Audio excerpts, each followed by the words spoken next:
Zee 24 तास एक पाऊल पुढे।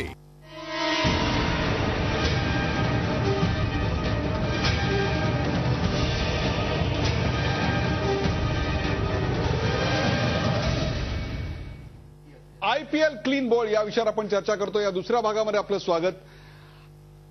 या भागामध्ये मला चर्चा करायची आहे, अशा प्रकारच्या प्रत्येक मोठ्या मेगा इव्हेंटमध्ये आम्हाला राजकारणी का लागतात, सहभागी म्हणून किंवा आश्रयदाते म्हणून। त्याहीपेक्षा सुद्धा ज्या तिघांना आज पकडलं गेलं त्यांच्यापर्यंतच हे मर्यादित आहे की याची पाळंमुळं आणखीन खोल पसरली आहेत, आणखीन कोण कोण यात अडकणार आहे। पाहूया या विषयावर मान्यवरांनी काय मत व्यक्त केले।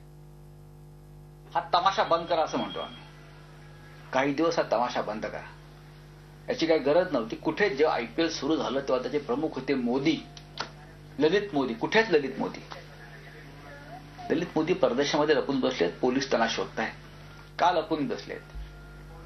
काहीतरी त्यांच्याविषयीची माहिती समोर आली आहे, ती खळबळजनक आहे। शरद पवार का गप्पा बसले आहेत? आज राजीव शुक्ला आहेत, काँग्रेसचे नेते, आयपीएलचे प्रमुख, का गप्पा बसले आहेत? प्रत्येक वेळेला अशा खेळांचे प्रमुख राजकारणीच का असतात? मांजरेकर सर, हाच प्रश्न मी तुम्हाला विचारतोय की अशा प्रकारच्या खेळांचे प्रमुख हे राजकारणी का असतात? आणि दुसरी गोष्ट म्हणजे हे जे आयपीएलचं बिझनेस मॉडेल आहे ते गौडबंगाल नाही का वाटत? यात कोणाचा नेमका फायदा होतोय? हे गौडबंगाल करण्याकरताच आयपीएलची स्थापना झाली आहे। तुम्ही कुठलीही टुर्नामेंट खेळता तर तुमचा हे काय असतो, हेतू काय असतो की मी ती टुर्नामेंट जिंकली पाहिजे। तुम्ही टुर्नामेंट कशी जिंकणार? तर तुमची टीम स्ट्रॉंग पाहिजे। तर मी स्ट्रॉंग करायला टीम माझी, जर तुम्ही मला बंदी घातलीत, का बंदी घातलीत? तर माझी टीम स्ट्रॉंग झाली आणि मी एकसारखा जिंकत गेलो तर मॅच फिक्सिंगला वावच नाही। कारण जर एकदम शिरीष कणेकांना खेळता येत नाही आणि मी जर टेस्ट क्रिकेटर आहे, मी त्यांच्याबरोबर हरलो तर नक्की मॅच फिक्स झाली। पण मला स्ट्रॉंग करायला द्यायचं नाही, त्याला पण स्ट्रॉंग व्हायला द्यायचं नाही, म्हणजे कोणी जिंकलं तर डाऊट येत नाही। कुठल्याही युरोपियन कप घ्या, कुठलाही घ्या, कोपा अमेरिका घ्या, त्याच्यामध्ये जे प्रायव्हेट क्लब खेळतात त्यांना कोणालाही कितीही पैसे देऊन प्लेयर आणता येतात मॅच जिंकण्याकरता। त्या मेसीला घेण्याकरता सगळे धावपळ करतात, धडपड करतात। कोणी त्यांना सांगितलं नाही की बाबा रोनाल्डोला घेऊ नका, मेसीला घेऊ नका, ह्याला घेऊ नका। रोनाल्डो पण खेळणार, मेसी पण खेळणार आणि बेकहॅम पण खेळणार। एका टीममध्ये बेकहॅम पण होता, रोनाल्डो सिनियर तो पण होता, कारण त्यांना ते जिंकायचं होतं। इथे आणि मुद्दाम असं केलं की तुम्ही 20 कोटीच्या वरती खर्च करायचे नाही, म्हणजे तुमची कुठली टीम स्ट्रॉंग होऊ नये। त्याच्यानंतर तुम्ही 4 प्लेयर लोकल घ्यायला पाहिजे म्हणून सांगितलं, त्यांना 30 लाख द्यायचे। गेल्या वर्षी जे 5 लोक पकडले त्यांनी सांगितलं की आम्हाला 1 कोटी अंडर द टेबल मिळाले, त्यांच्यावर का चौकशी झाली नाही? 5 लोक बॅन झाले। ज्याने त्यांना पैसे दिले अंडर द टेबल का दिले? फुकट दिले। जर मी कोणाला पैसे दिले तर तो माझ्या बुटाचे लेसीस पण बांधेल, त्याच्यावरती एवढा दबाव येऊ शकतो, कारण जो पैसा देतो त्याच्याकडे लॉयल्टी असते। म्हणून हे सगळं होतंय की हे असंच प्रकारे डिझाईन केलं। मांजरेकर साहेब, माझ्याकडे काही आकडेवारी आहे, ती आकडेवारी प्रेक्षकांच्या माहितीकरता सांगतो। सध्या बहुतेक संघ हे नुकसानीत असले तरी पहिल्या 3 वर्षांतर ते दफा दाखवू लागतील असं म्हटलं जात आहे, पण ते गुंतवणूकदारांच्या दृष्टीनं प्रत्येक संघाचं बाजार मूल्य हा महत्वाचा निकष असणार आहे, त्या खेळाडूंची क्रीडा क्षमता नव्हे। काय सांगाल?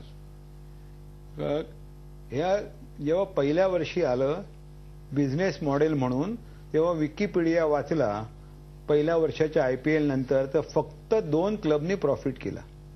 आज सुद्धा ऑफिशियली तुम्ही जर डॉक्युमेंट काढलेत तर मला वाटत नाही की 9 टीम पैकी 4 पण टीम ऑफिशियली प्रॉफिटेबल असतील।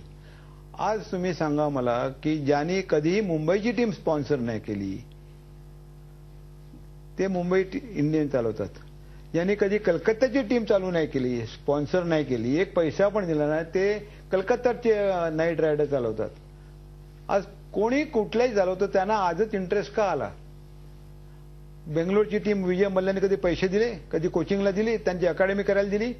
कुठल्याही क्रिकेटिंग ऍक्टिव्हिटीजला त्यांनी आयपीएलच्या अगोदर दिले। मग तीच माणसं हे क्लब चालवायला का आली? मग आयपीएलने असं का नाही केलं की बाबा मुंबईची टीम घ्यायची, मुंबईला सांगायचं 3 प्लेयर बाहेरचे घ्या, 4 प्लेयर बाहेरचे घ्या, पण बाकीची टीम मुंबईची असली पाहिजे? का झहीर खानने जाऊन बेंगलोरला खेळावं? मुंबई करता जर तुम्हाला जिंकायचं असेल तर तुम्हाला ते लागतं, स्पिरिट लागतं की माझी मुंबई जिंकलीच पाहिजे. ते पूर्वीच्या क्रिकेटरमध्ये होतं. मरतील पण विकेट सोडणार नाही. वासू परांजपेने मला एकदा सांगितलं, एकनाथ सुळकर पाय चालत नाहीत म्हटल्यावरती एक ताप होता म्हटलं मी त्याला, तुम्हाला मरत नाही ना, खेळायला काय झालं. अशी ती जिगर होती. ती मुंबईची टीम एकत्र राहिली असती तर झाले असते आणि त्याच्यामध्ये आयपीएल हा टुर्नामेंट झाली असती. आज आयपीएल हा तमाशा आहे आणि तो तमाशा पण आयपीएल हा तमाशा आहे. शिरीष कणेकर, माझा एक रोखठोक प्रश्न तुम्हाला आहे. पैशानं आज आमची क्रिकेटवरची निष्ठा विकत घेतलेली आहे. मगाशी म्हटलं ना मी, सगळ्यावरचीच निष्ठा आपली विकत घेतलेली. पैसा बोलवता धनी हो, आणि सध्या तर विचारूच नका इतका. क्रिकेट काय, आता हे आयपीएल सांगत होते, नील हार्वे ऑस्ट्रेलियाचा म्हणाला होता अलीकडेच की हे 2020 सुरू झालं, आयपीएल नाही 2020 दोन देशातले, की मी उठतो आणि टीव्ही बंद करतो. दिस नॉट क्रिकेट. हे क्रिकेट नाही. सामान्य प्रेक्षकांना ठीक आहे, बाउंड्र्या जात आहेत, सिक्सर जात आहेत, दांड्या टन टन टन टन उडत आहेत आणि मुख्य म्हणजे लगेच फडशा पडतोय. पण ते क्रिकेट नाही, खरं क्रिकेट नाही. पण पुन्हा प्रश्न तोच येतो ना की खरं क्रिकेट नक्की हवंय कोणाला. कसोटी क्रिकेटची लोकप्रियता जर कमी कमी होत चालली असेल त्याचा अर्थ काय. लोकांना तमाशाच हवाय, नकोच आहे लोकांना. आणि ही अतिशय विदारक परिस्थिती आहे. कसोटी क्रिकेटवरची श्रद्धा जर ढळत असेल, आता त्याच्यातही फिक्सिंग आहे म्हटलं, मग काय राहिलंच नाही. मला आणखीन एका विदारक मानसिकतेकडे तुमचं लक्ष वेधायचं आणि ते म्हणजे असं काय होतं त्या ऑफरमध्ये की चांगल्या सुस्थितीत असणारे 3 खेळाडू आपली संपूर्ण करिअर अशा प्रकारे पणाला लावतात आणि एका बॉलसाठी लाखो रुपये मिळवायला फशी पडतात. नाही, पहिली गोष्ट करिअर पणाला लागते असं त्यांना त्या क्षणी वाटत नाही. कारण मगाशी म्हटलं होतं तिघं सापडले म्हणजे इतर नाही, तसं बिलकुल नाहीये. तेव्हा आपण काही तुम्हाला असं वाटतंय की आणखीन भरपूर लोक असू शकतात. वाटतं म्हणजे असू शकतात ना, 3 असू शकतात तर आणखी असू शकतात, का असू शकत नाही. आणि काय करायचंय काय आपल्याला. अमक्या तमक्या ओव्हरला इतक्या रन्स द्यायच्यात, ते काय बॅट्समॅन रन्स काढतच असतात हो. तुम्ही फक्त खून करायचे. त्यातला एक जण खून करायला विसरला, ही त्याची बौद्धिक पात्रता होती. लाखो रुपये मिळवून देणारी एक खून करायची, काय हेअर बँडला पुसरायचे, जे काय असेल ते एवढंच करायचं काय त्यात मोठं. आणि तुम्ही म्हणतात खूप पैसे मिळतात, कुठलाही पैसा माणसाला पुरेसा वाटतच नाही कधी. काही नैतिक चाडच नाही असं एकदा जर ठरवलं, करतात ना माणसं. क्लार्क लोक देखील संसार करतात ना, त्यांच्या पोरांना ते शिकवतात ना. ह्याचं कारण चाड आहे हो. जेवढं काही आपल्या नशिबात आहे आणि प्रामाणिकपणे मिळू शकेल तेवढ्यावर जगायचं, हे मान्यच नाही हो.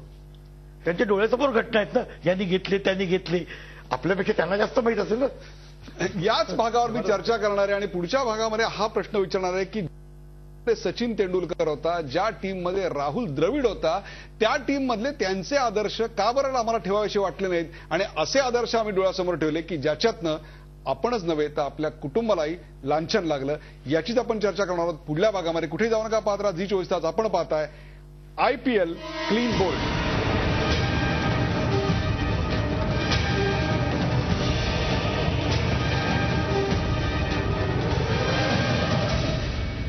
झी 24 तास, एक पाऊल पुढे.